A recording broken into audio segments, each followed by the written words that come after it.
Good afternoon.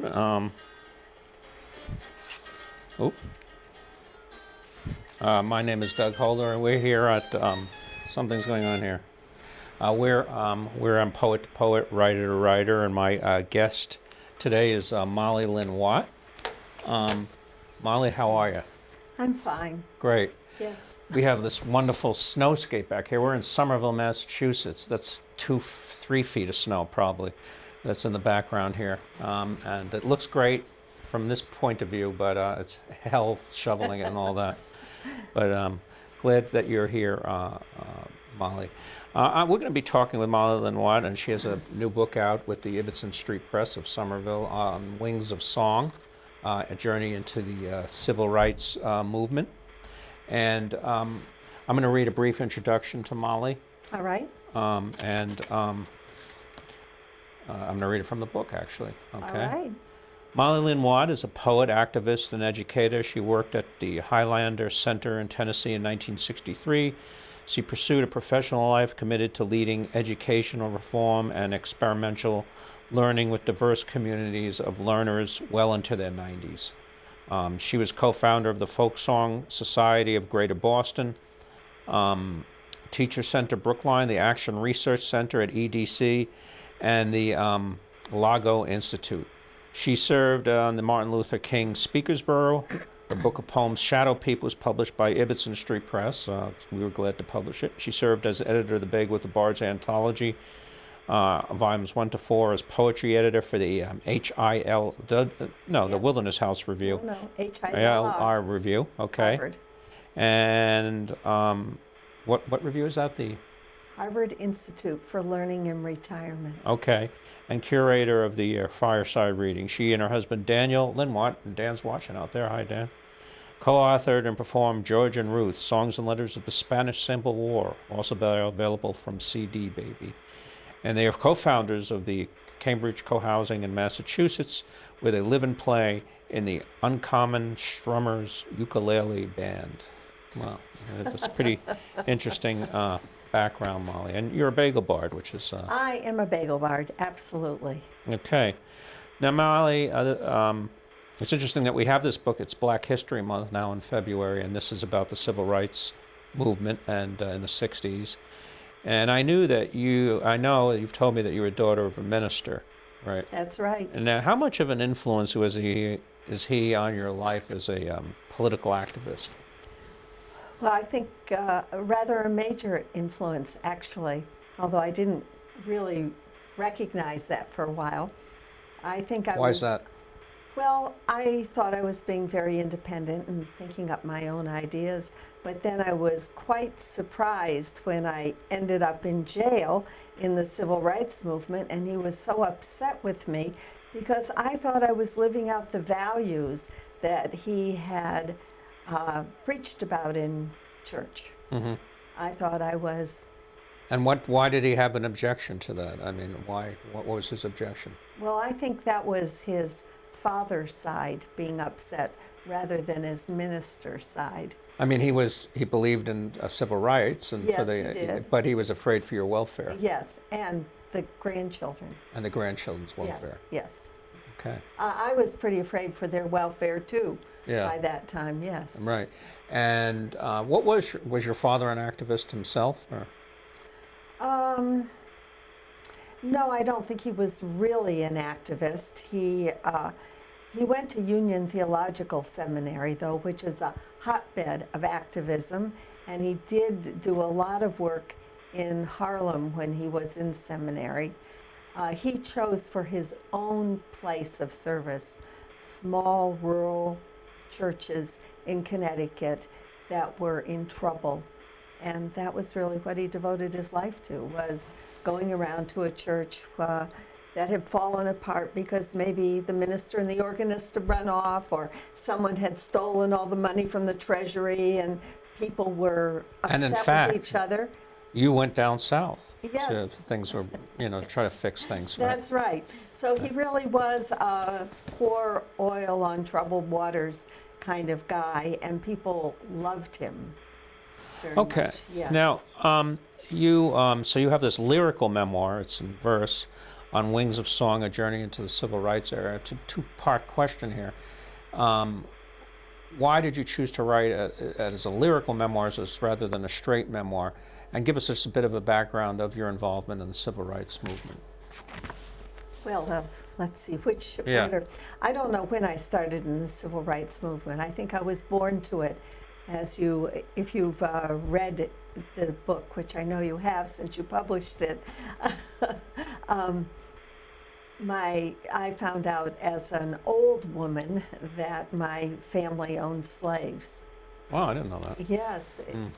And so that. Well, and probably I think- my ancestors sold the slaves to your, because they, But anyway, go ahead. So I think you're complicit. Yeah. Whether or not you've been born with the system that you're born into. Right. And so I think I have a lot to answer for, even though I did not myself personally own slaves.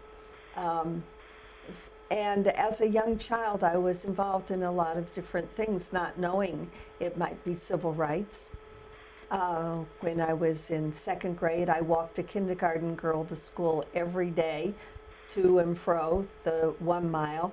She was Asian, and it was during World War II, and people yelled taunts at her. And I didn't, my mother told me I had to walk her to school, and of course I liked her, but it was quite scary sometimes, and I didn't recognize it was my parents taking a stand to protect that little girl. When I moved to the country with my parents, when my father had a new parish, and I was no longer in the city, we were told there was no room for us on the school bus. That's what my father told us. So a parishioner paid for a limo to take us to school. And in that same limo was the one black family in town going to school. So I realized after I grew up, that was my parents taking a stand. They put the lot of their children with this black family, but I didn't know it was anything special. There just wasn't room for us, We always were living in that kind of way. So in 1963, when I was traveling, really on a study group, an interracial. You were at Goddard College? Or? I was at the Putney Graduate Putney, I'm School. sorry. Yeah, it was similar to Goddard. But we were traveling to study the Tennessee Valley Authority during 1963. And you remember 1963? Well, maybe you don't, but that's when Bull Connor I was only 8 years old, yeah. people were marching in the Yeah, streets yeah. and fire hoses and police dogs, yeah. Yeah. And these were all being televised finally. Things hadn't been carried so clearly in the press. So the world was recoiling in horror at seeing children treated this way. And people in the South were quite concerned and worried that this flood of activism might be coming their way. And here we were on an interracial international study trip, and we ate breakfast one day. We had our Jemima pancakes and our maple syrup, log cabin maple syrup, and after we left, they firebombed the cafe that had served our interracial group. So I felt very badly being an American. I wasn't at all interested in the Tennessee Valley Authority and what democracy could do that way. I wondered why democracy could not protect our citizens. And when I went to Highlander Folk School, they offered my husband and myself a job, a summer job.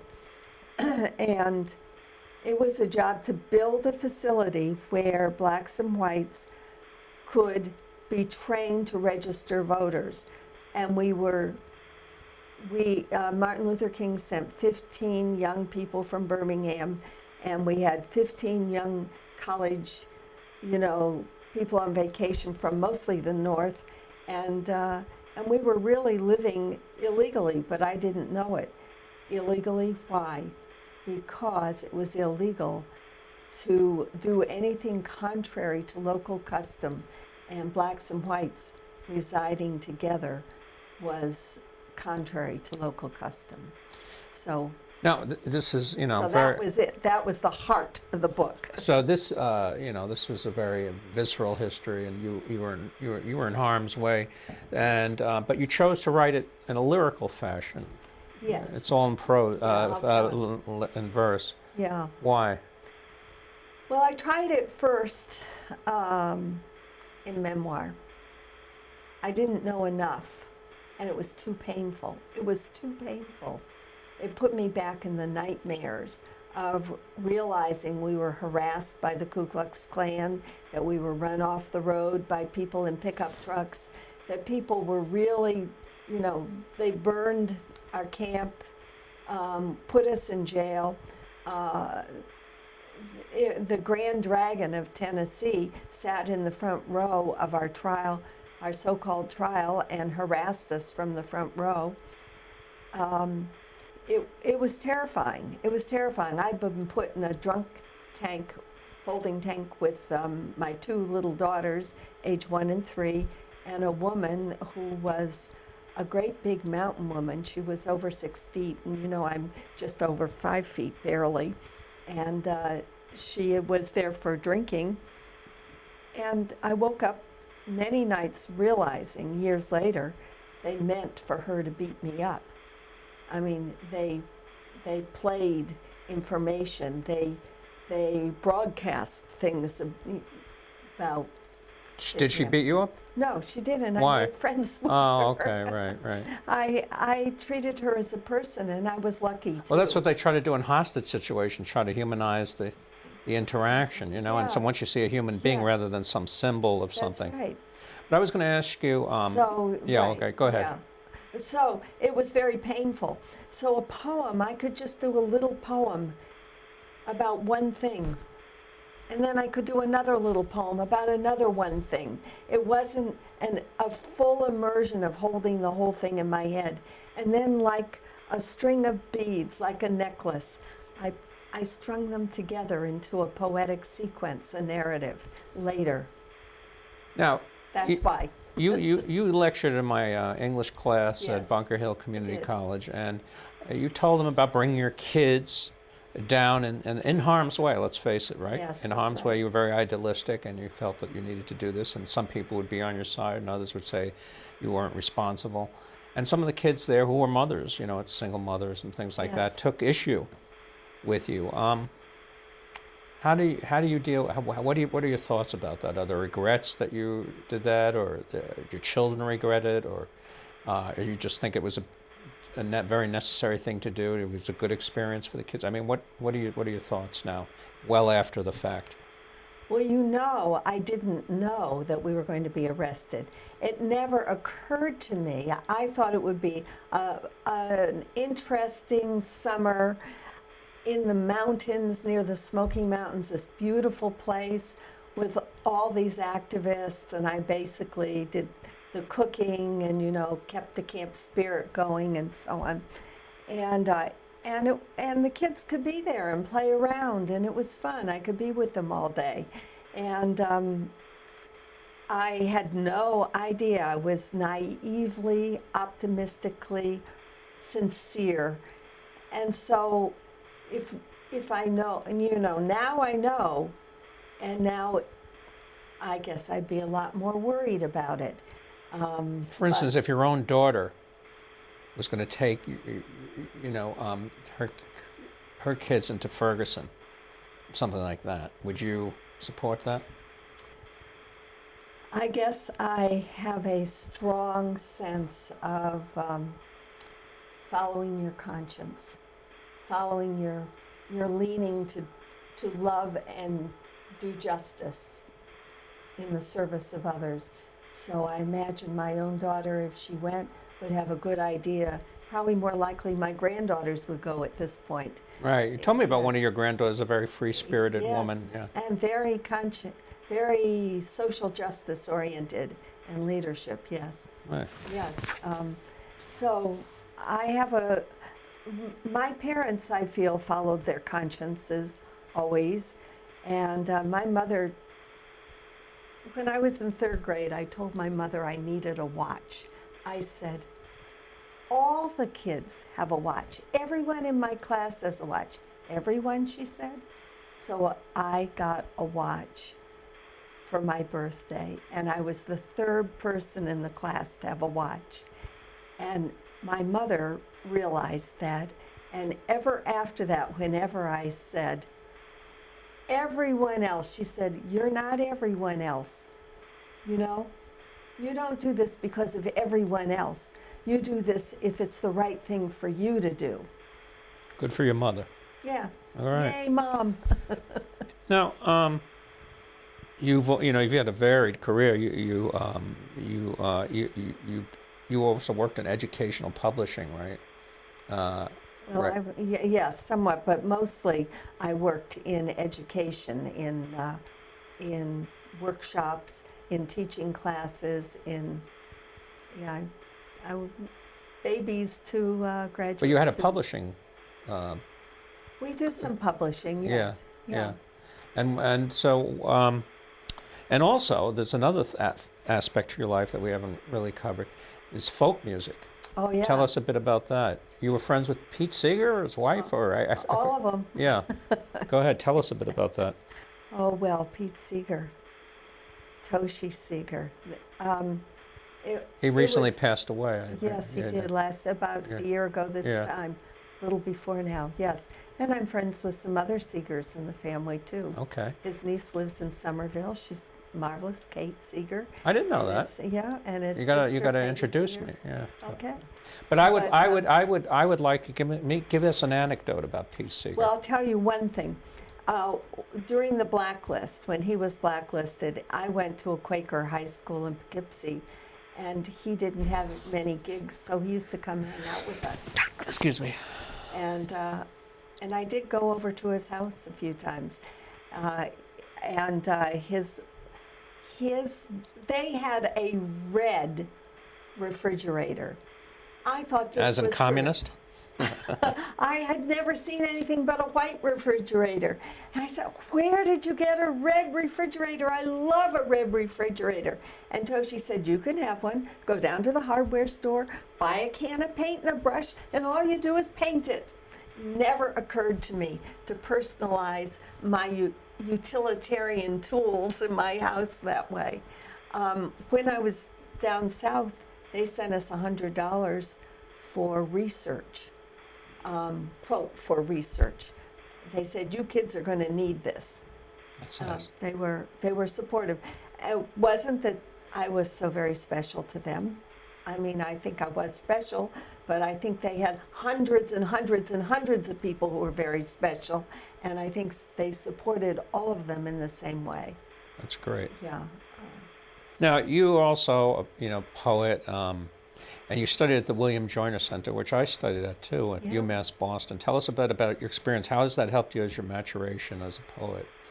Well, I think, first of all, the faculty there are really deep and social justice. Who did you study with? I studied with Martha Collins, Alpha Michael Weaver. Who's been on the show, and Fred Martha's been on, and he's been on the show? Fred Marshall, yeah. I studied with Brian Turner. I studied with Eva Bork. I studied with, who did I study with? Oh, Bruce Weigel. I studied with, I've gone there every summer, and I'm going again this summer. What's her name? Naomi Sahib, what's her name?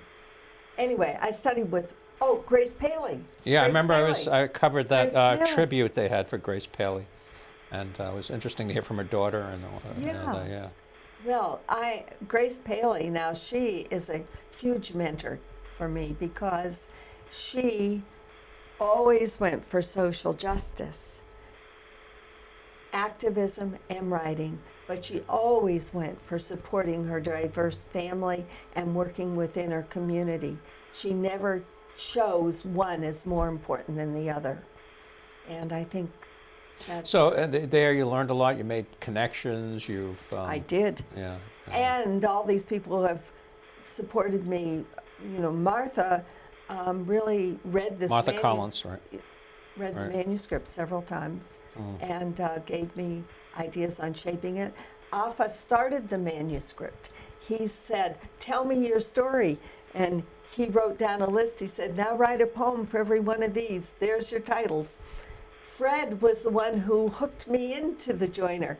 He said, "Come study with me." I said, "I've never written poems." He said, "But you want to, and I'll make sure you're comfortable." Yeah, he's a great guy, Fred Marchand. Yeah. Yeah, so Very nurturing. these people, I can't say enough about the William Joyner Center and how it mixes some of the most skilled and gifted poetry writers with people who are just coming out of a war situation and suffering from post-traumatic stress syndrome and have never written anything yet in their lives, and how it supports all of us in finding our voice and sharing it and really speaking truth and justice of what we see. Yeah, I remember studying witness with poetry. Martina Spada, Oh, and yes.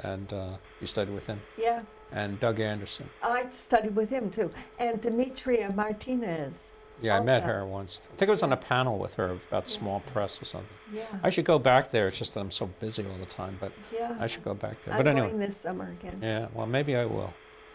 It's such Okay. a good place. Absolutely. And I that's where I really learned about witness poetry. You know, the rawness of witness is really The important. rawness of witness. I like that. Yeah. Anyway, now you have about 8 minutes to read from York. Do you have any readings coming up that you would like to? You have a new website. What's that? What's that website? MollyLynnWatt.com. Okay. And do you have any readings coming up that folks should know about? There's one coming up at the Growlers, but the date isn't set. Okay. Yet. I do about one a month. So Okay. And you it'll can be buy the soon. book on your site, right? Yes, you can. You can buy the book at Amazon, Lulu.com. Growlers, Porter Yeah. Books. All over the lots place. of different. Yes. So, well, the reason I wrote the book is because my granddaughters kept asking me, "Why did you take my mom to jail?" But they didn't know anything much else. And I really thought about how I was willing to die to help support people get the right to vote. And then my daughters weren't sure, my granddaughters weren't sure they wanted to vote at all. So, Civil Rights Update 2014. The girl in skin-tight jeans strains toward the mirror, mascaras her lashes, adjusts a third earring, plugs in an iPod, flounces off in a wake of attitude. She knows the story. Her grandmother, not much older than she, packed up 2 babies, drove dusty Tennessee roads through drought-dry cotton fields where tenant farmers, trying to register, trying to vote, were fired, were evicted, were harassed by the Klan. Her grandmother put her life on the line, went to jail with babies in tow, but sometimes she wonders, why didn't Grandma stay home? She's serious about making a difference. Studied the example of Dr. King, starred as Rosa Parks in the play. She's steeped in the language of rights, argues about curfew, posts hopes on Facebook, imagines herself a singer, doctor, engineer, poet, as if walking the aisles of TJ Maxx for a ready-made fit off the rack. Until bored, she tries on a new way to make a difference. The girl, really a young woman, has not walked with the rhythmic feet of protest, is unaware of the care activists used in dressing. Brill-creamed hair, polished shoes, pressed shirts, clip-on neckties, the kind that unclip when gripped. Their eyes on the prize, picking off big picture fights, bus boycotts, freedom rides, lunch counter sit-ins. They marched for jobs, votes, schools, singing songs to freedom's beat. This girl owns her civil rights, but cannot imagine her vote counts. She does not know she is living the dream, but must keep dreaming it, or the movement will stop. Jim Crow still tramps the street. And I'm very proud of this poem because it is required reading linked with Dr. Martin Luther King's I Have a Dream speech in the Dallas Public Schools. You did. I asked you. I said, "Have you any?" Wow, that's great. Isn't that great? When did that happen? Well, last year. Isn't Wow. it fabulous? Yeah, I forgot. Maybe you Yes. told me and I forgot. Well, Can you send me an email? I'll put that on the Ibbotson Street Press site. Should be very proud of that. I am very proud of it because it's very nice to have poets like my friends, all of us, read these poems. But what's really important to me is that I'm communicating to a younger generation and helping them see the connection between their choices and what we fought for. And invariably, when people hear some of these poems who are younger, they say, oh, that's sort of like Ferguson. They immediately connect, and I think it brings a historic perspective. The struggle goes on, and it's important what we do and how we do it. There's a continuity going on there. Yeah. Yeah, It's important. It's never over. Okay. So- I think you have a little more time. Oh. 3-4 minutes. Well, I don't know if I have time to read, but maybe I could read about being in jail. Yeah. Should I do that? That's a good one. Let's see here. In the jailhouse, 2.5 minutes. Iron clanks iron, shuts out starry sky, live oak trees, fireflies, even mosquitoes won't follow. My daughters and I are disappearing into the sadness of stained mattresses, reeking toilet, no door, iron bars. I see the stranger, hair matted, mouth hard, circle, loom, ball her hands into fists. She demands, in for drinking? I feel like a cockroach she must crush. I try finding that of God I think in her, but something calms my breathing. 3-year-old Robin pinches my hand. She's holding tight. I cling to magic.